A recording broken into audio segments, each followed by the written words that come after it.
Someone cuts in front of you in line, and you say nothing. A friend cancels plans at the last minute for the third time, and you smile and tell them it's fine. You constantly agree with opinions you actually oppose just to keep the peace. You might think you're being the bigger person, hoping to earn their eventual respect. But in reality, you are training people to walk all over you. You are actively showing them that crossing your boundaries carries zero consequences. Think of your relationships through the strict lens of economics. Look at this supply and demand graph. The vertical axis represents your perceived social value, and the horizontal axis represents your availability. When you make yourself universally available to everyone at all times, the supply skyrockets and your social value drops straight to zero. Continuing on this graph, as your availability multiplies, your perceived value flatlines completely. When you freely give away your time, your energy, and your agreement, your validation becomes incredibly cheap. It costs you your autonomy, but it means absolutely nothing to the people receiving it. Chasing approval doesn't build deep connections.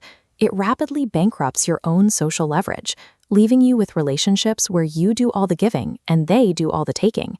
The reason you keep falling into this trap is biological. Every time someone gives you a compliment, likes a post, or calls you a lifesaver, your brain releases dopamine.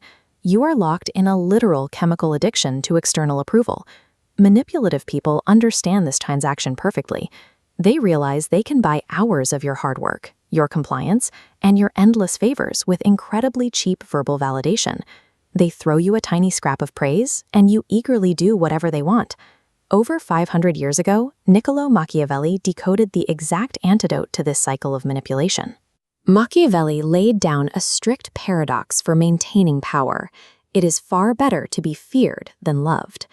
In everyday social life, fear doesn't mean physical terror. It means consequence, the absolute certainty that crossing your boundaries comes with an immediate cost. People respect you only when they know bad behavior means they instantly lose access to your time, your help, or your presence entirely. Machiavelli recognized a basic rule of markets that applies perfectly to human interaction. Intentional scarcity creates extreme demand. If you want people to value you, you have to become rare. Look at this bar chart isolating a single metric, your time. When you withhold immediate agreement, delay your text responses, and occasionally say no to favors, that bar grows vertically. Your cooperation suddenly holds heavy weight because it is no longer guaranteed. When you stop being predictable, you strip emotional manipulators of their leverage. If they can no longer accurately forecast whether you'll be generous or distant, they cannot engineer situations to use you. Machiavelli explicitly noted that men judge more by the eye than by the hand. Rarity creates a powerful curiosity. Maintaining a selective distance forces others to wonder about your motives, elevating your status far more than total availability ever could. You are intentionally restricting access to yourself. You are forcing the world to treat your energy as a finite premium asset, rather than a public utility that anyone can tap into. Dropping your addiction to external validation is how you take back the remote control to your emotional state. You stop letting others dictate your stability. This transition will cause friction. When you start enforcing these new economic boundaries, certain people in your life will get angry, and some will walk away entirely. Let them go. This is a necessary market correction. The people who disappear when you set boundaries were never genuine friends.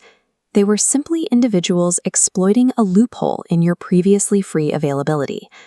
The relationships that actually survive this shift will be grounded in authentic, mutual exchange, rather than your desperate need to be accepted. Stop acting like a disposable commodity. Your time and your attention have immense value, but only if you choose to operate with strict self-worth. Respect is never a reward for good behavior. It is a boundary you enforce. In a world full of people begging to be liked, the person who doesn't need approval holds all the power.